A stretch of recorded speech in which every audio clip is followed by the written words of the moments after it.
to Nathan McKinnon.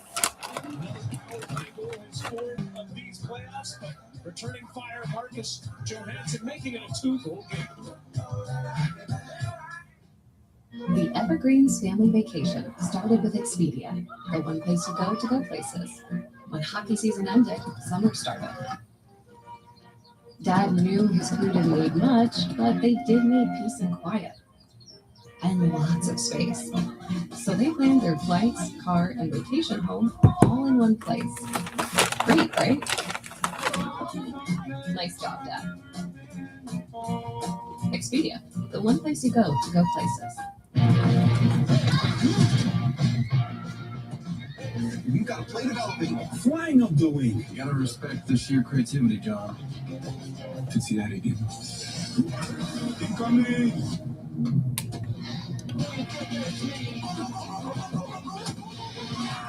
Best on goal we've seen today. Yeah. Back of the net is back of the net. You did good out there. I know. With Nicorette, I'm finally quitting for real. I'm facing the cravings, the triggers, refusing to give in. That's real quitting. The journey wasn't easy, but real freedom is worth it. With Nicorette, you're up to 2 times more likely to quit. Nicorette, quitting made real. Only to be used by adults who are trying to quit smoking. Warning, this product contains nicotine. Nicotine is highly addictive. The Montreal Canadiens are now Canada's team. They'll take on the Buffalo Sabres in round 2. Coverage begins tomorrow, 6:30 Eastern, 3:30 Pacific on Sportsnet. Well, you can catch the game itself on CBC. There's the penalty to Kirill Kaprizov here for high sticking. It's actually a cross check. Bam, right there, up high in the car. No question about that one. Another power play for the Avalanche. Undisciplined penalty in the offensive zone. Pass across. Fabulous save by Gustafsson. Rejecting Connery. And Gustafsson doing his part now to keep his team in it. And whatever momentum the Wild were gathering here in the third period, that penalty taking it away. And now the Avalanche with a chance to regain a 3-goal lead as Michael McCarron moves the puck all the way up the ice. Marcus Foligno gets to it too. He's surrounded, and McKinnon has it. Nathan McKinnon, 1.32 points per game in his career against the Minnesota Wild. Poked out of the zone by Nick Foligno. And Devon Taves talked about it with the media, saying we've been a stingy defensive team for 82 games in the regular season, 4 more against LA. We got a little loose in game 1, but they knew they were going to get back to it here in game 2. And it's on display. Nichushkin over to Lehkonen. Taves moves it. It's Sam Malinsky. Taves. Nichushkin waiting. Taves has it up the blue line. Malinsky. Taves passing it around on the Avalanche. Malinsky now shoots. In front with Spurgeon. Collectively, when Gustafsson kept it out, but the puck kept it. And now the shot comes around. Here it is. Where do you lean into it? Here's the escape the zone, put it right back in. Keep it by Brock Nelson on the backhand side to knock this one down and keep it alive. Just incredible. To keep the pressure on. Here's the nice setup down there right off the face, off the top here. That's a great chance for Gabriel. Better save by Gustafsson, second unit on the ice. Nelson knocks this down, keeps it alive, which leaves him a one tighter goal. Strong with this one. Final two. Good short side. Lehkonen tries to chop that upstairs just off the blade.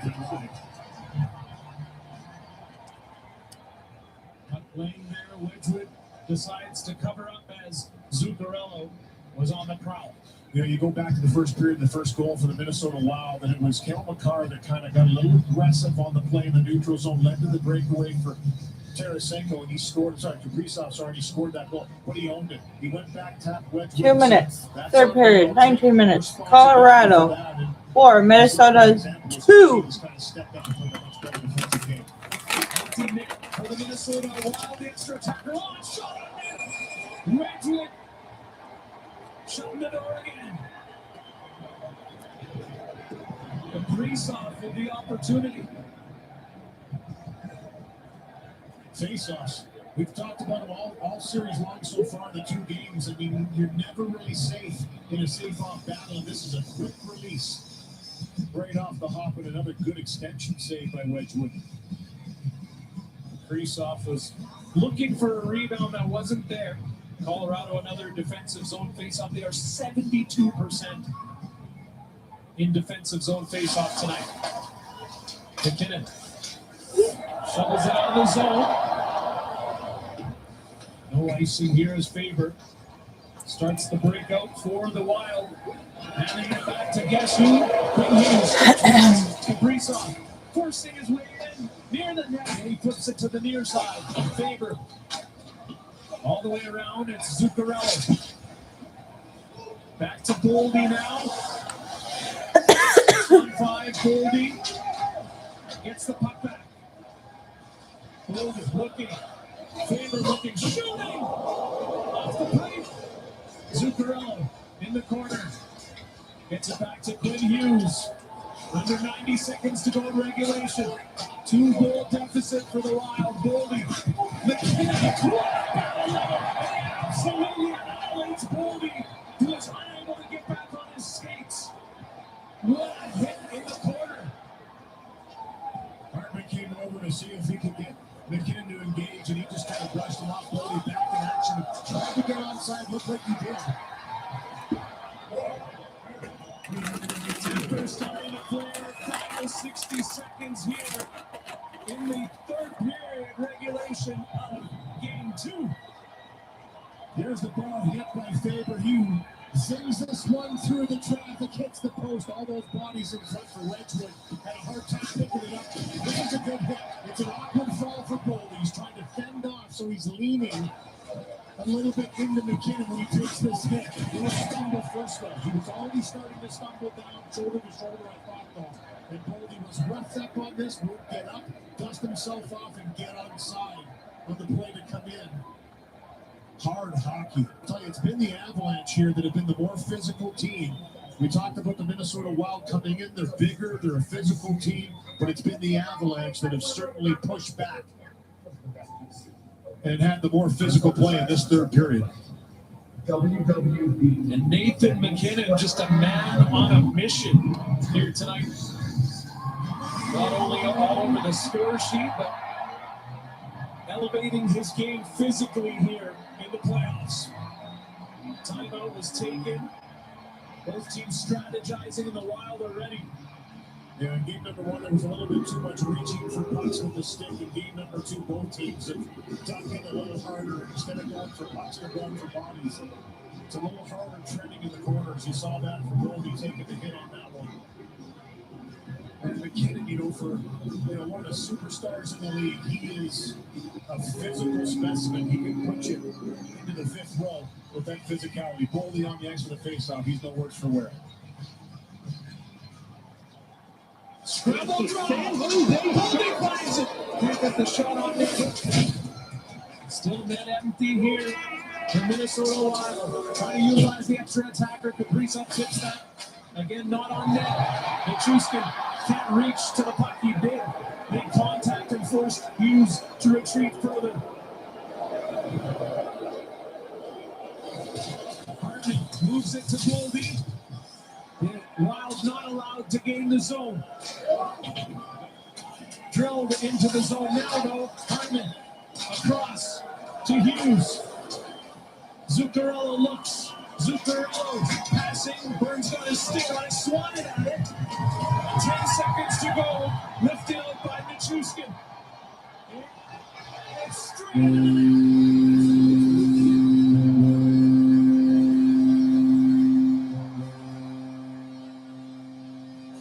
4 seconds. Minnesota 2, Tampa Bay 5. Third period. Assistant game number 1 puts that one into the open net.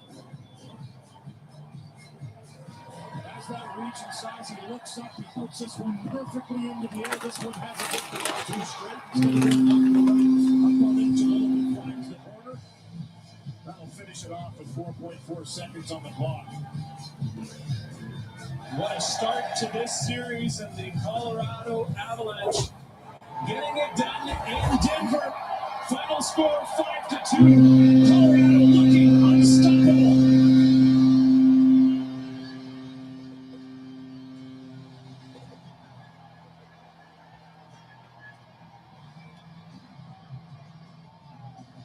Colorado victorious yet again in Game 2, and they've won 6 straight to start off this postseason. Yeah, strong team performance. The big guys came to play in game number 2. We talked about I'll be on live on Thursday from the top players, but they were in this one. for the Carolina game and Philadelphia. I meant Friday. Have a good night, everyone. Scott Wedgwood made some solid saves in this one to redeem himself.